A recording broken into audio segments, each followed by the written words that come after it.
Alright guys, today in Flash we're going to mess with some colors.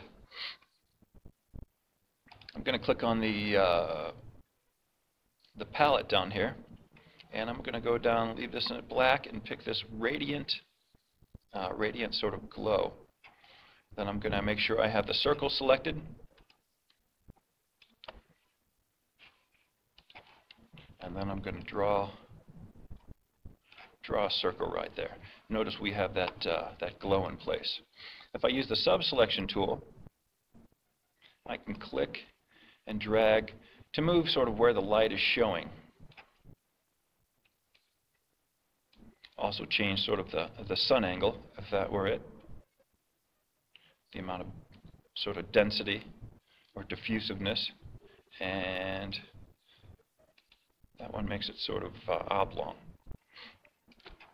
So that's a way to change the, let me deselect this, way to add some color effects to what's going on. Now say this was an object I was going to use a bunch. I could select it all, right click, and convert it to a symbol. Symbols have several options, but movie clip I think is the most versatile, so leave it at that. If you were going to have a ton of symbols, you could give it a different name. I'm going to leave this as symbol 1. Click OK. Now notice all the different options that then appeared. Also, if you click on the library, a symbol is something we can reuse. Say I was going to reuse this graphic lot, and every time I wanted it, all I'd have to do is drag it into place. So going back to this one, I'm going to select my original. If I wanted to use, I'll close these up and go through them one by one. Position and size, self-explanatory. 3D position and view, I don't think that's going to matter as much with just one object there. But the z-index is going to be obviously the to and from. X, Y you're used to from graphs. Z is coming away and going towards us.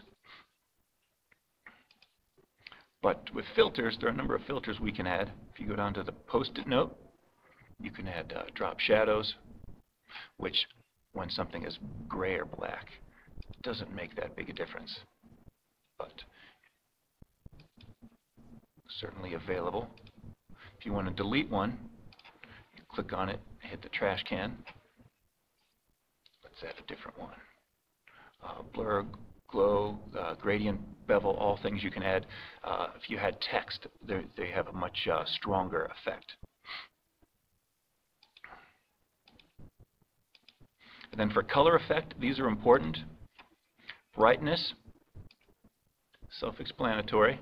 Oops, let me make sure I have everything selected.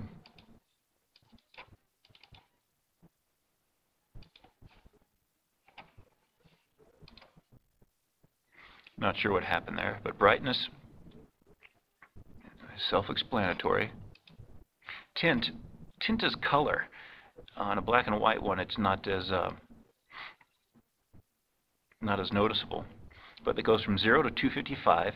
Red, green, and blue are what make up all the colors in the spectrum, and tint is maybe the strength of the colors. So notice we're at 255 all the way across. That's going to be black. If you take it all the way to 0, the absence of color, I thought would have been white. So that's one way to play with colors. If you ever get an RGB value, or any color can usually be represented like this, or in hex numbers. Alpha is going to be the transparency. So unlike brightness, this allows things to show through. And then advanced is just going to be a combination of those. So go ahead and recreate what I have here.